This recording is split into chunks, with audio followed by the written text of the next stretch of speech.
Hi mga Lods! Salamat sa mga laging sumusuporta sa channel natin. Naisip ko na magpa-raffle sa inyo para naman ganahan kayo lalo. Ang kailangan nyo lang gawin ay mag-comment, share, at like sa mga video na lalabas simula August 1. Pagdating ng August 30 ay pipili ako ng random video na nilabas ko sa buong August at doon ako kukuha ng 6 na mananalo.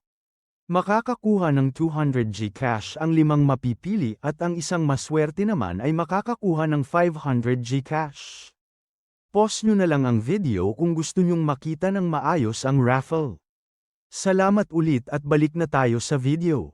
Tahimik lang silang naghintay para sa isang tao na makakapatay sa siraulong iyon habang namumuhay bilang kanyang mga tauhan. Alam itong lahat ng kanilang master pero hinayaan lang niya ang matatanda dahil wala naman silang laban sa kanya. Meron daw kaganapan dati na muntik na itong mangyari pero wala namang may alam kung ano ang kinalabasan nito. Habang nakikipaglaban si Chon sa kanyang mga tauhan ay wala pa ring malay sa likod ang ating bida. Pinakita ito na mabuti at mapapansin dito na parang wala na talaga itong malay kahit na konti. Bigla namang tayong pumasok sa isip ni Gang at maririnig dito na tinatawag siya ng isang boses. Ito pala ang kaluluwa ng kanyang master at malakas nitong sinabi na kailangan agad niyang tumayo doon ngayon din. Sa kanyang isip, makikita natin na umupo na si Gang sa harap ng kanyang master. Dahil doon ay sinabi na sa kanya ng ni Doko na kailangan na niyang magising at bumangon. Hindi naman ito makapaniwala nung sinabi ng ating bida na hindi niya yun gagawin. Dinagdag nito na hindi kasi niya alam kung ano ang gagawin dahil mas malakas daw sa kanya nang di hamak ang kanyang kalaban. Pinaalala naman sa kanya nito na siya ang disipulo ng Absolute One kaya wala siyang magagawa kundi ang lumaban. Natigil naman ito sa kanyang pagsasalita nung sinabi sa kanya ni Gang na ayon sa kanyang kalaban ay natalo din siya nito.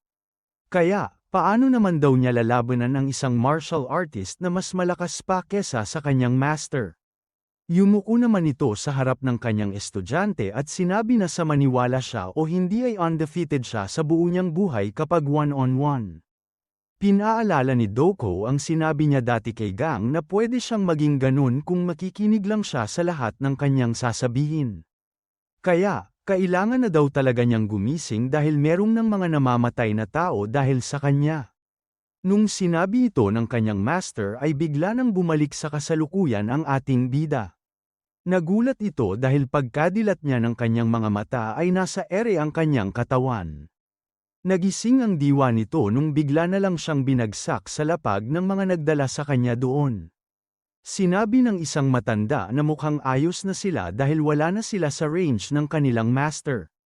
Nung nakita niya nagising na si Gang ay tinanong agad nito kung ayos lang ba siya. Habang tinutulungan siyang tumayo ng matanda ay nagpasalamat ito at sinabi na ayos lang naman siya. Nakita agad nito kung ano ang nangyayari sa Poison Master at kung gaano nito kadali nilalabanan ang mga matatanda. Sa isang malakas na hampas lang sa kanyang paligid ay madali nitong natalo ang lahat ng sumusugod sa kanya. Nakita ito ng isa sa mga tumulong sa ating bida kaya bigla na lang itong nagalit.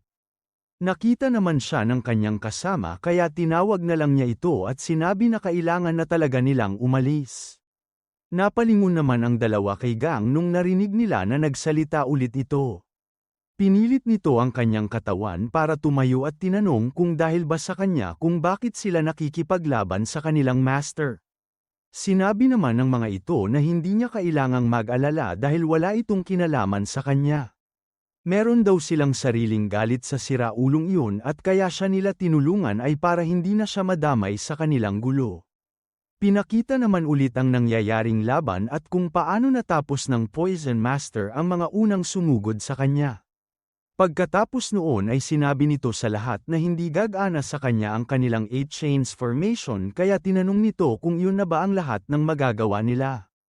Nung napansin nito na parang may kakaiba sa kanyang mga kalaban ay bigla na lang itong may naisip. Kaya, tumingin agad ito sa kanyang paligid para hanapin ang iba sa kanila.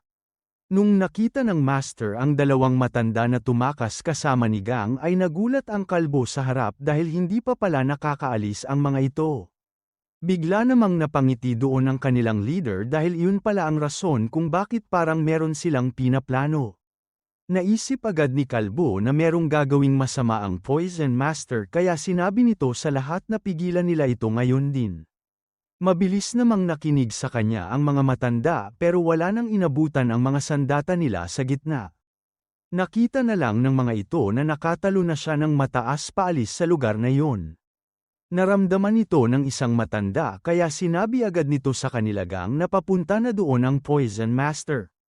Dahil doon ay sinabi ng nasa harap na mauna na sila ni Gang dahil gagawa daw siya ng oras para sa kanilang dalawa. Pero, bago pa nila ito magawa ay bigla na lang silang nahulog sa lapag ng dahil sa ginawa ng siraulong master. Nung nakita nito kung nasaan ang ating bida ay mabilis itong pumunta sa kanyang direksyon.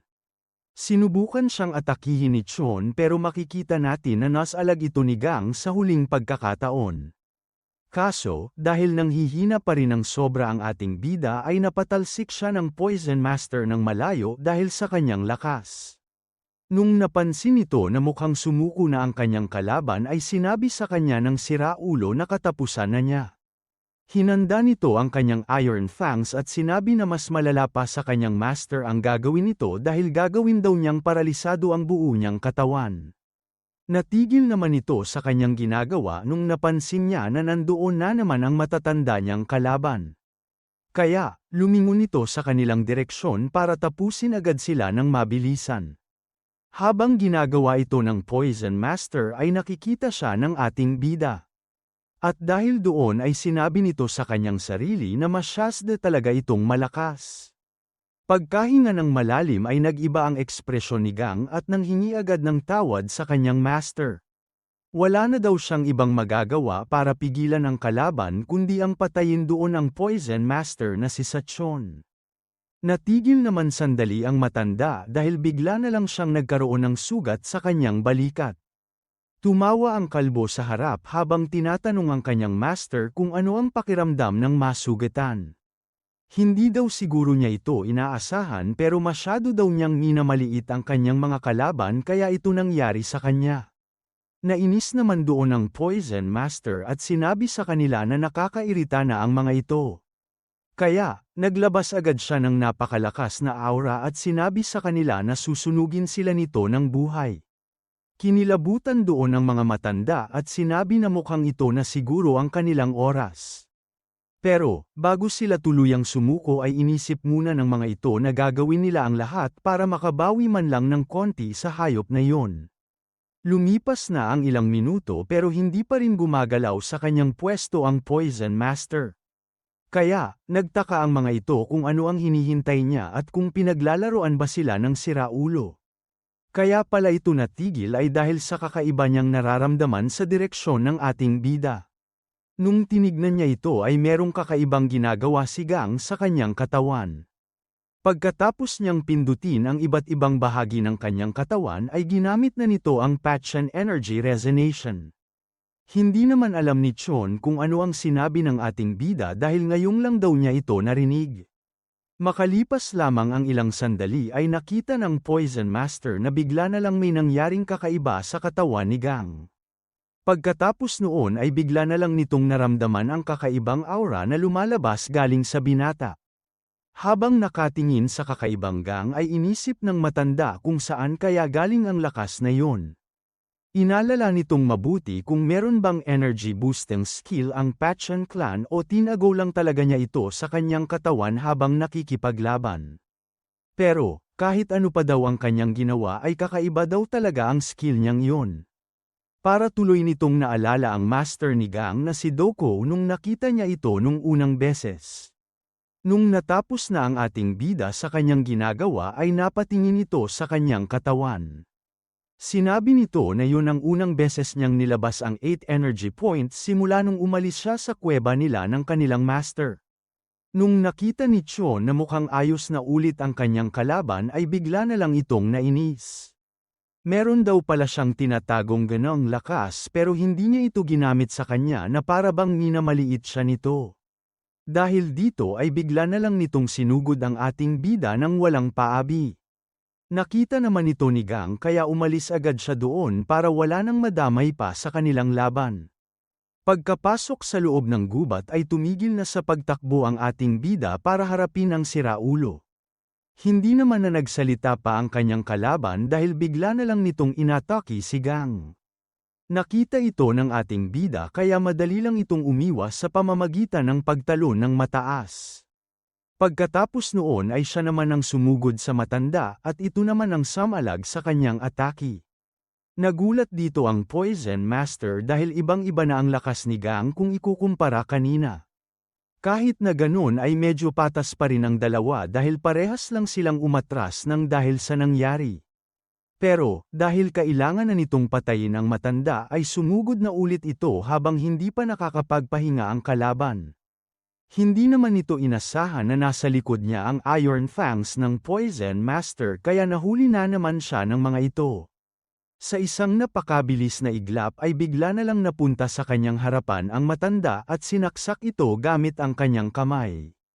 Tumawa ito sa mukha ng ating bida at sinabi na walang kasing sakit ang masaksak ng pangalawang beses sa isang sugat. Meron pa sana itong sasabihin pero nagulat ito nung bigla na lang hinawakan ni Gang ang kanyang braso. Para bitawan siya ng siraulo ay siniko nito ng malakas ang kanyang kamay hanggang sa mabali. Hindi lang yun ang ginawa ni Gang dahil nung nakita niya na wala itong depensa ay inatake niya ito ng malakas para mapatalsik sa malayo. Nasaktan doon ang Poison Master kaya minura nito bigla ang ating bida. Pero, natigil siya sa kanyang sinasabi nung nakita niya na merong kakaibang dala ang kanyang kalaban. Nung napagtanto na nito kung ano ang nangyayari ay tumingin na ito sa kanyang braso at nakita na wala na doon ang kanyang kamay. Doon na sumigaw ng malakas ang matanda dahil sa sobrang sakit na naramdaman niya. Binato ng ating bida sa gilid ang kamay ng siraulo at sinabi sa kanya na yun pa lang ang umpisa. Sa isang mabilis na iglap ay bigla na lang inatake ni Gang ang kanyang kalaban kaya makikita natin na tumalsik ito sa isang bato. Hindi inasahan ng matanda ang lakas ng binata kaya tinignan niya ito ng masama. Nabaliktad na talaga ang nangyayari dahil bago pa makapagpahinga ang Poison Master ay sumugod na agad papunta sa kanya si Gang. Pero, hindi naman ito hinayaan ng matanda dahil ginamit nito ang kanyang fangs para dumipensa. Hindi naman ito naging problema para sa ating bida dahil kahit anong gawin ni Chon ay hindi niya ito tinatamaan. Nung napansin nito na medyo nakalayo na si Gang ay nilagay na nito sa kanyang kamay ang Iron Fangs para pigilan ito sa pagdudugo. Hinawakan niya ito para makita kung maayos na itong nakakabit at sinabi na kasalanan niya ito. Tumingin ito ng masama sa ating bida at sinabi na dahil nawala siya sa focus at sa pagiging kampante ay naisahan siya nito. Tinignan din naman siya ng masama ni Gang at sinabi na naiirita na talaga siya sa sandata ng matandang iyon. Susugurin na sana siya ulit nito pero inunahan naman siya ngayon ng Poison Master at sinabi na akala ba niya ay mag-iiba ang resulta ng kanilang laban dahil lamang nawalan siya ng isang kamay. Nakita itong mabuti ni Gang papunta sa kanyang direksyon pero hindi muna siya kumilos dahil meron siyang pinaplano. Pagkatama nito sa ating bida ay nagulat ang matanda dahil merong kakaibang nangyari dito. Nung nawala ang usok at nakita nito si Gang ay hindi siya makapaniwala nung napansin niya na hawak nito ang kanyang Iron Fangs.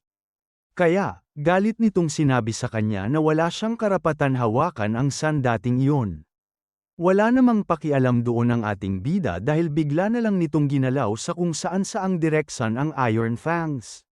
Dahil sa nangyari ay makikita natin na bigla na lang nagbuhol ang sandata at makalipas lamang ang ilan sandali ay makikita natin na bigla na lang itong naputol. Nung nakita na ng matanda ang nangyari ay bigla na lang nanlaki ang mga mata nito dahil hindi niya inaasahang masisira lamang ng ganon-ganon ang kanyang Iron Fangs. Dahil sa kanyang pag-iisip ay nagulat na lang ito nung nakita niya na papunta na naman sa kanyang direksyon ang ating bida. Pero, nakita pa rin naman ito ng matanda kaya nakaiwas siya sa ginawa nitong atake sa huling sandali. Inasahan nito ni Gang kaya bago pa ito magkaroon ng tsansang makapag-recover ay inatake na naman nito ang Poison Master. Pero, Kahit na sinubukan niya itong gulatin ay nasalag pa rin ito ng kanyang kamay ang ginawa ng ating bida. Dahil sa lakas nilang dalawa ay nagkaroon ito ng malakas na pagsabog kaya tumalsik ang mga ito sa magkabilang direksyon. Makikita natin ang itsura ni Gang na mukhang nanghihina kahit siya na ang nakakalamang sa kanilang laban. Kaso, bago pa may mangyari ulit ay bigla na lang itong nagsuka ng maraming dugo. Kinapa nito ang kanyang mga sugat at nung napansin niya na lalo itong lumala ay inisip nito na yun siguro ang dahilan ng kanyang pagsusuka. Nakita rin ito ng Poison Master kaya natawa ito sa mga nangyari. Nagulat daw ito nung bigla na lang siyang lumakas pero alam naman niya na kanina pa nito pinipuwersa ang kanyang katawan sa limits nito. Pinaalala din ito kay Gang na merong miho acid ang kanyang sandata na tumusok at nagsugat sa kanya ng paulit-ulit. Kaya gaya ng nangyari sa kanyang master ay unti-unti daw masisira ang kanyang muscles at mabubulok hanggang hindi na niya ito magamit. Nakakaloko nitong sinabi sa ating bida na hindi na siya makakatakas doon at ang pwede na lang niyang gawin ay mag-meditate para mapabagal ng konti ang lason sa kanyang katawan. Iisipin na lang daw nito na lamang pa rin siya sa kanilang dalawa dahil ang kapalit ng kanyang kamay at Poison Iron Fangs ay ang buhay ng disipulo ng Absolute One. Nanlaki naman bigla ang mga mata nito nung narinig niya ulit ang mga salitang Maho Acid. Naalala kasi nito ang kanyang master na binanggit ang pangalan ng lasong yun sa kanya dati. Doon na nito sinabi sa kanyang kalaban na nabanggit na ito sa kanya dati ni Doko pero ngayon lang daw niya ito naalala at hindi niya inisip na siya ang lalaking iyon. Nag-iba naman bigla ang itsura ng matanda nung narinig nito na sinabi rin pala ng Absolute One sa kanyang estudyante ang naging laban nila.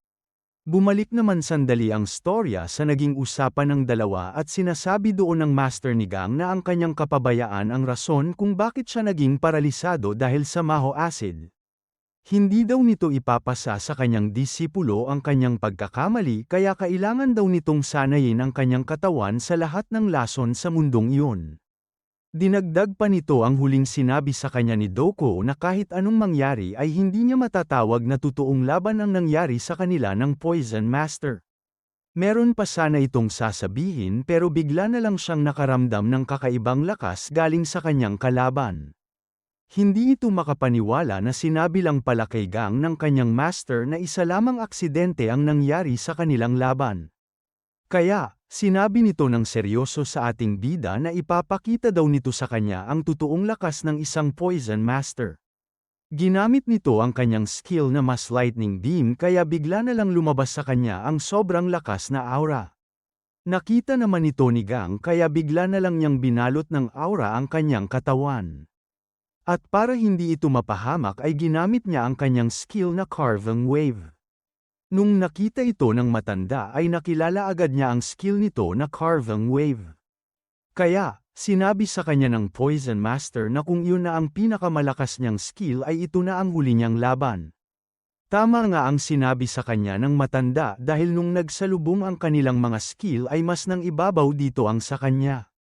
Dahil sa lakas nito ay tumalsik agad ang ating bida ng napakalakas sa pader. Nung nakita nito na wala nang malay si Gang sa kanyang harapan ay meron itong naisip tungkol sa kanyang nakaraan. Nakita nito ang imahe ng Absolute One nung naglaban sila nung una at huli nilang pagkikita. Pinapakita dito na kahit ano ang kanyang gawin ay hindi nito kinaya si Doko kaya sugatan ito ng dahil sa kanya. Sinubukan nitong gamitin ang pinakamalakas niya skill pero tinaas lang ng Absolute One ang kanyang kamay at nabalewala na agad ito. Tinignan siya ng mabuti ni Doko at tinanong kung meron bang problema sa kanyang katawan. Nung hindi ito sumagot ay inisip ng Absolute One na kahit injured ito ay ginamit pa rin niya ang 6 sa 12 secret skills ng Pacquiao clan laban sa kanya kaya siya daw talaga ang pinakamalakas na tao sa lumang martial arts union.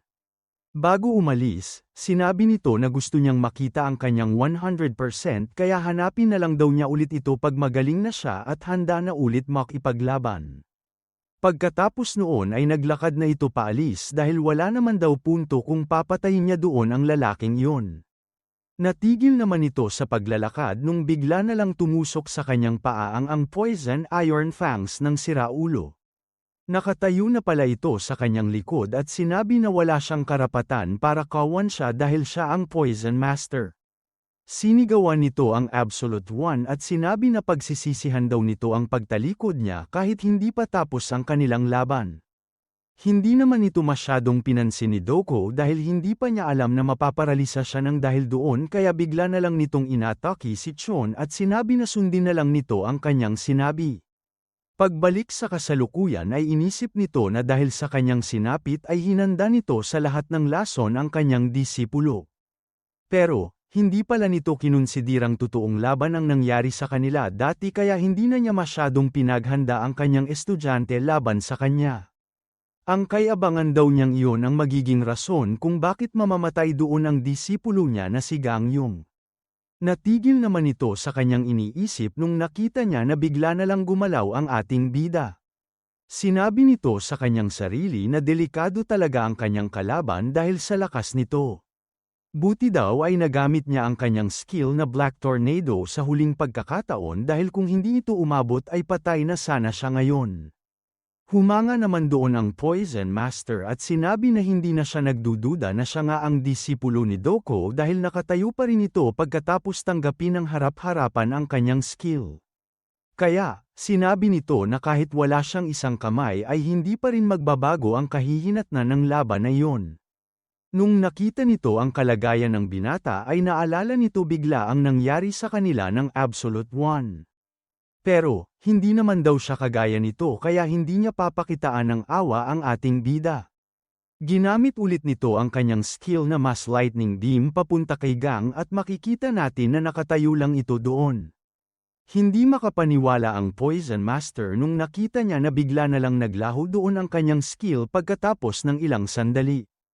Nung nakita ni Chon ang ginawa ni Gang ay bigla na lang nitong naalala ang ginawa ng Absolute One sa kanilang laban dati. Pagkatapos noon ay bigla na lang nagsalita ang ating bida at binanggit na sasabihin din nito sa kanya ang sinabi sa kanya nito kanina. Kung iyon lang daw ang pinakamalakas niyang skill ay ito na rin ang huli niyang laban.